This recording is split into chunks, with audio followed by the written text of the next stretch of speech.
Hello everyone, आप सभी का स्वागत है सिलेक्शन आईक्यू के डिजिटल प्लेटफॉर्म पर। तो भाई राज्य राजस्थान अधीनस्थ बोर्ड ने नया कैलेंडर जारी कर दिया और 3 महत्वपूर्ण परीक्षाओं की तिथि भी जारी कर दी है। तो हम उसके बारे में बात करेंगे, क्या है न्यूज़ और क्या हमें आगे की स्ट्रेटेजी बनानी चाहिए। तो ऐसा थंबनेल में आप देख ही रहे हैं कि भाई नया कैलेंडर जारी किया गया है। यदि हम बात करें इसमें, तो नए कैलेंडर में राजस्थान कर्मचारी चयन बोर्ड के द्वारा अभी क्या किया गया है, प्रेस विज्ञप्ति जारी की गई है।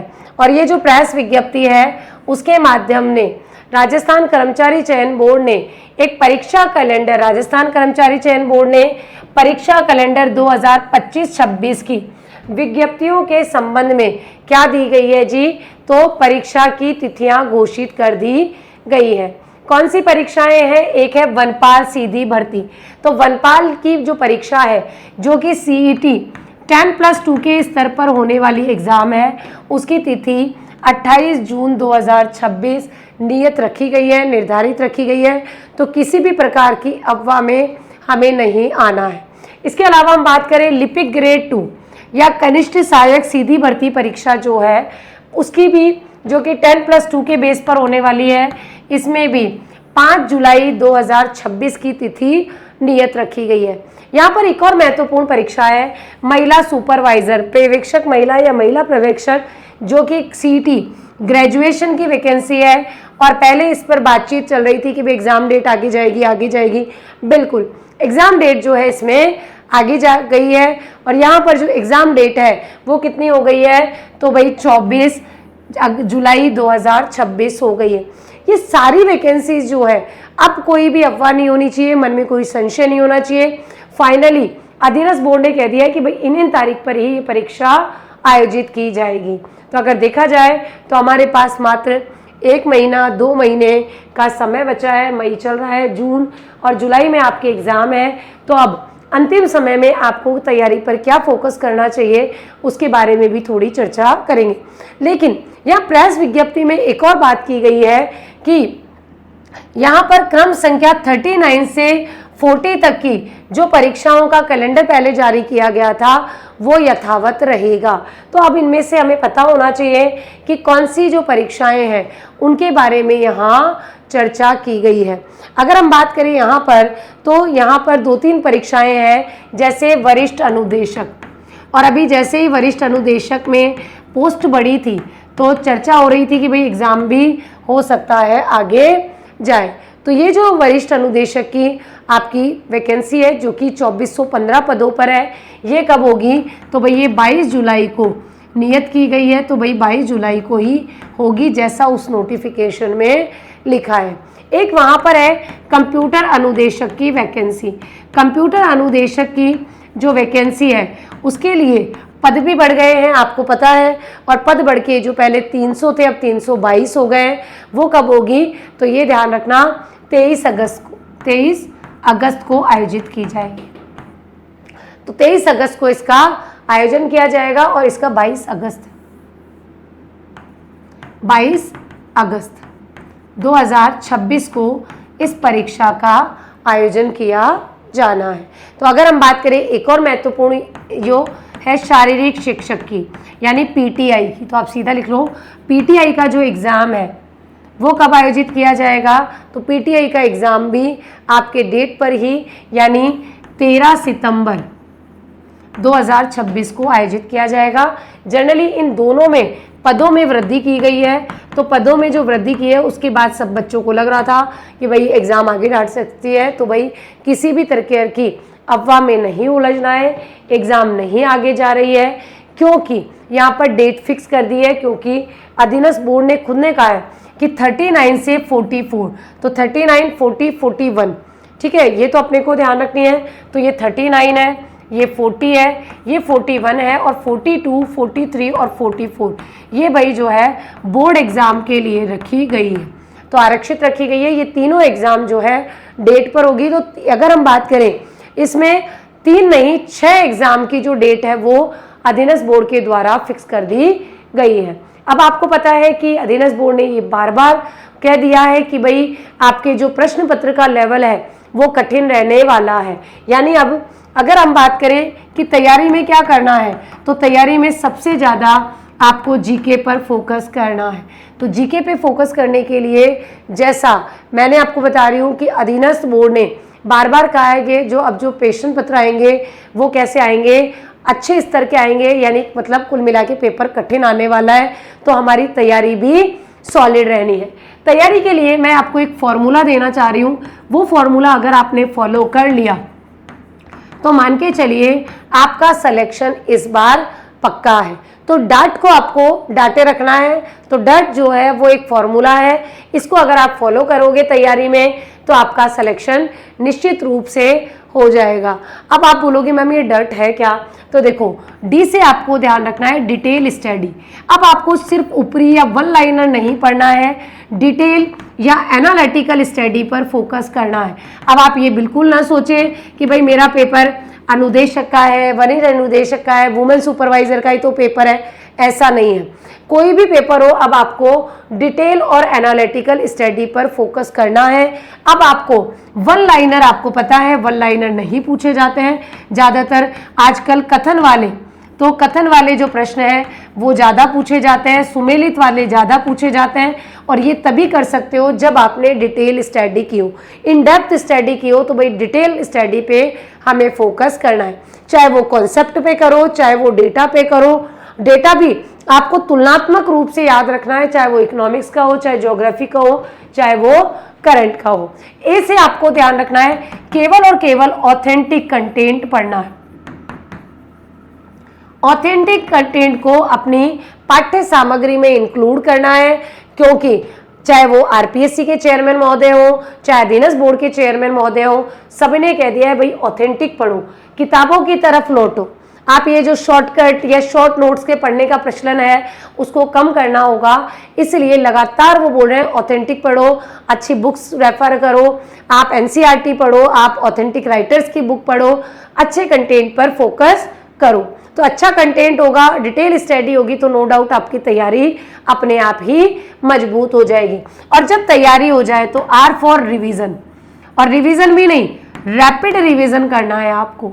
रैपिड रिवीजन, ऐसा नहीं एक बार कोर्स कंप्लीट कर लिया, एक बार रिवीजन कर लिया, बोले हो गए गंगा ना लीजिए हमने, नहीं, रैपिड रिवीजन करना है, मल्टीपल टाइम रिवीजन करना है। आपने हिस्ट्री पढ़ ली तो ऐसा नहीं हिस्ट्री को पढ़ के रख दिया, आप ज्योग्राफी पढ़ेंगे तो ज्योग्राफी नहीं, एवरी सैटरडे संडे यानी वीकेंड पे आपको उनको सब्जेक्ट को रिवाइज करना है जो आप पहले पढ़ चुके हो। अदरवाइज होगा क्या, पहले वाले तो गायब हो जाएंगे, नए वाले आते जाएंगे, और at the time of exam आप प्रेशर फील करेंगे, अरे पिछला तो याद ही नहीं है, पिछला तो याद ही नहीं है। क्योंकि यहाँ पर कॉम्पिटिटिव एग्जाम्स में बहुत सारे सब्जेक्ट होते हैं, ऐसा नहीं है कि एक बुक है साइंस की उसको रट के चले गए, आपके पास बहुत मल्टीपल सब्जेक्ट होते हैं।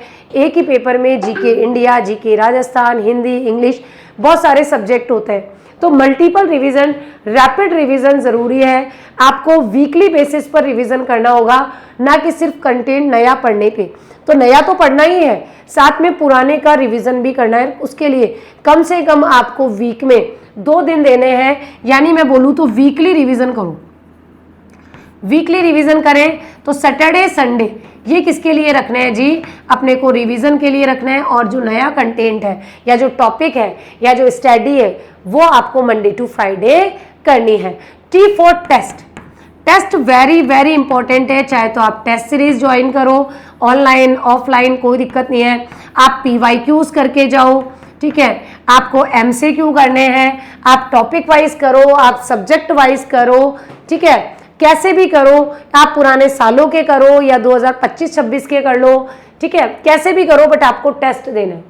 टेस्ट से आपका टाइम मैनेजमेंट और जो ह्यूमन एरर्स होते हैं वो कम हो जाता है, एक कॉन्फिडेंस आता है, आपको ये पता चलता है। क्योंकि जब हम पढ़ते हैं तो हमें लगता है सब कुछ आता है, किताब बंद करते हुए लगता है कुछ भी नहीं आता, ये तो मेरा तैयार ही नहीं है। टेस्ट से आपका रिवीजन हो जाता है, आपको अपनी एक्चुअल सिचुएशन पता चलती है कि भाई आप कितना दूध और कितना पानी में हो। पता चला आप तो बहुत कॉन्फिडेंट थे, मेरा अच्छा तैयारी हो गई, और एग्ज़ाम दिया, 100 में से 30 क्वेश्चन आ रहे हैं, 30 आ रहे हैं, 40 आ रहे हैं, इसका मतलब अभी और तैयारी की ज़रूरत है।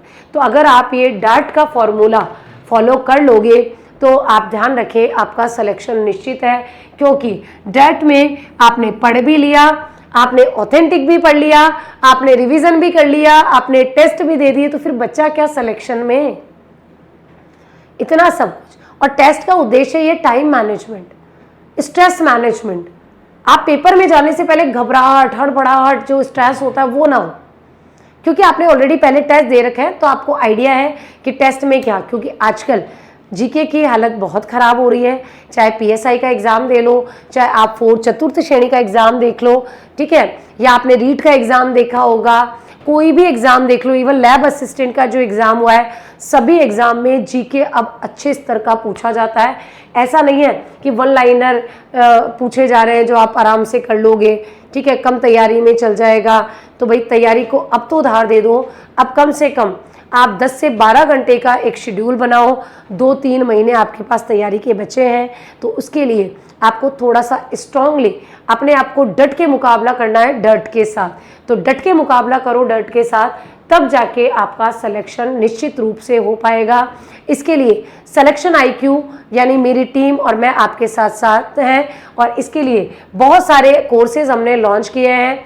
अगर मैं बात करूं तो सब्जेक्ट वाइज कोर्सेज भी है, क्योंकि कुछ स्टूडेंट को कुछ पर्टिकुलर सब्जेक्ट में प्रॉब्लम आती है, जो उनके कभी भी 4-5 बार पढ़ लिए, लेकिन राजस्थान जो हिस्ट्री है या आर्ट एंड कल्चर है याद ही नहीं होती, या हम राजस्थान पॉलिटी जितना भी अच्छे से पढ़ते हैं बट बहुत डिटेल क्वेश्चन आते हैं जो हमारे ऊपर से चले जाते हैं। इंडियन जो पॉलिटी है उसके हमें कॉन्सेप्ट ही नहीं पता, हमें आर्टिकल याद ही नहीं हो पा रहे।